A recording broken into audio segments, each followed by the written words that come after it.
Hi all, welcome to Three Kandais. So today we are here with an informative session regarding aptitude test in Ireland. We had been getting lots of inquiries regarding aptitude test scenarios, training, etc. So today we are going to explain regarding one of the aptitude test scenarios which is very important. So stay tuned with us.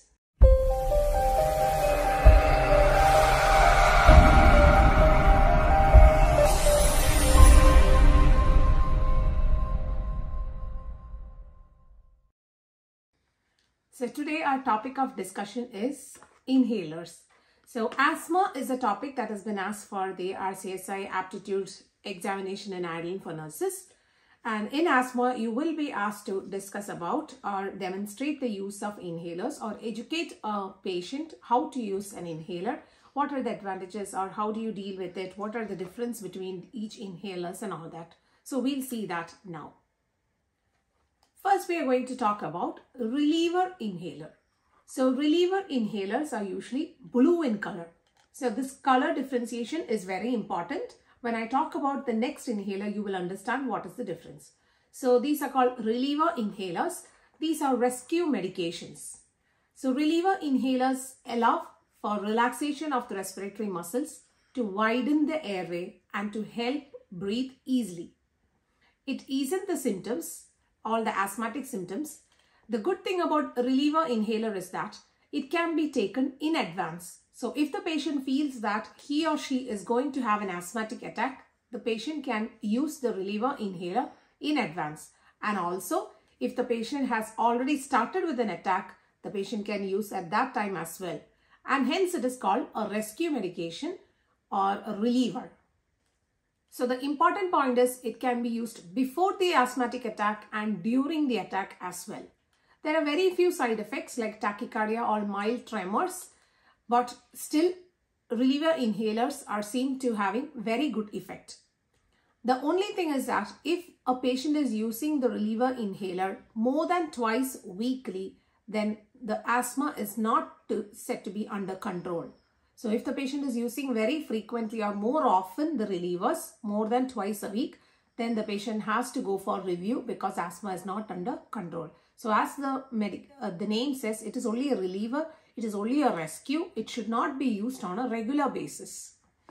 And very common example for a reliever inhaler is Ventolin, that is the salbutamol.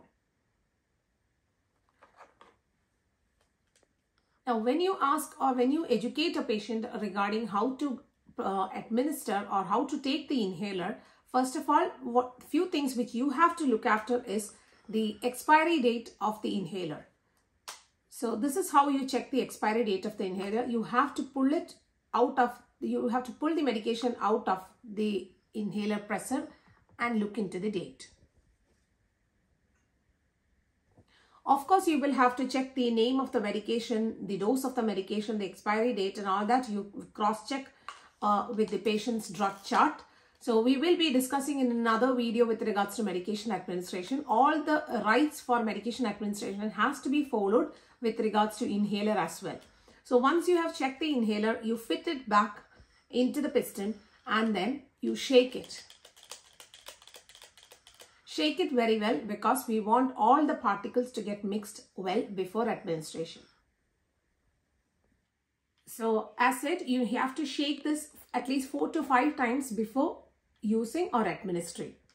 And if it has been left away for or not open for 5 days or more, you're supposed to be pressing out the medication into the air 2 times to make sure that it is clear.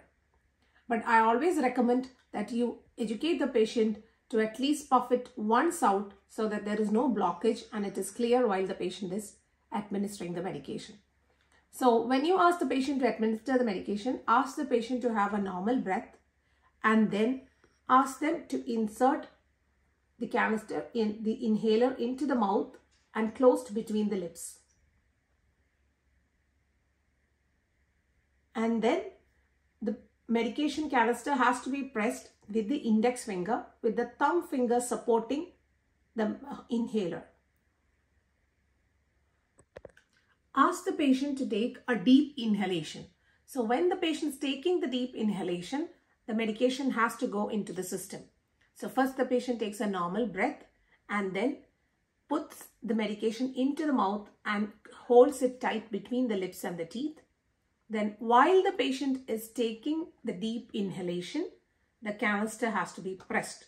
So while the canister is being pressed, the canister should be pressed with the index finger and thumb supporting the inhaler. So once the medication is pressed, the patient inhales the medication, holds it for 10 seconds or long, according to the patient's capacity, but for a minimum of 10 seconds. And then the patient can breathe out as normal. Wait for 30 to 60 seconds for the next dose administration.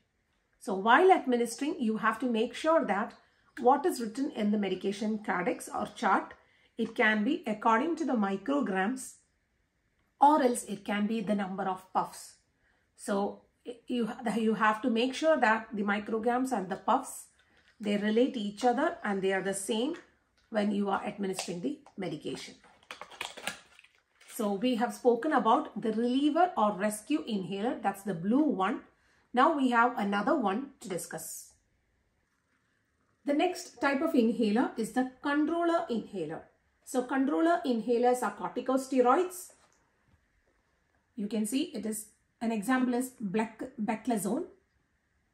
So corticosteroids, they have no immediate effect. And the difference between the both, one of it is the color. So initially we had a blue color, what we discussed. Now this is a brownish red color. So corticosteroids have no immediate effect, as I said. It reduces the swelling and the inflammation in the respiratory system. So the word inflammation is very important while you explain for the examination. And it stops the symptoms from developing.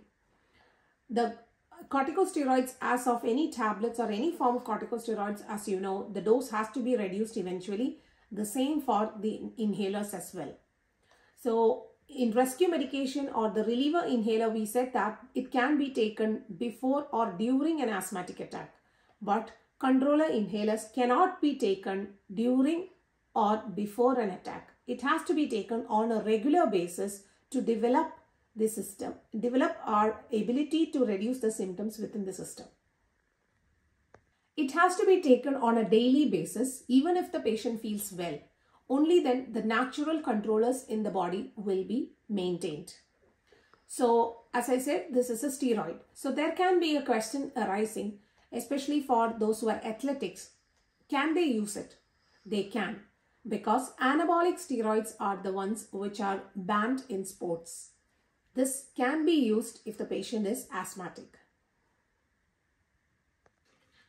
While we use the relievers or the rescue medication, you do not have to rinse the mouth. The remaining particles of the medication can stay in and help the patient. But while you use the corticosteroids or the control inhalers, the patient has to rinse the mouth because it is a steroid. And if the steroid stays inside the oral cavity, there is a high chance of developing oral thrush. So the patient has to be educated to rinse the mouth after the use of controller inhalers. The administration is the same for both, even though we have discussed the different scenarios of administering controllers and relievers, but the method of administration is the same and the method of cleansing is the same. So hope this video has been useful to you. Those who are preparing for your aptitude test examination for nurses in Ireland, this is one of the scenarios along with some other scenarios which will be asked. So asthma and the management of asthma and how to administer a reliever and a controller inhaler, or what are the different inhalers and how to educate a patient is usually asked for the examination. Hope this information will help you, and we will come in with more new informative sessions. Thank you so much. Stay tuned with 3 Kandaris.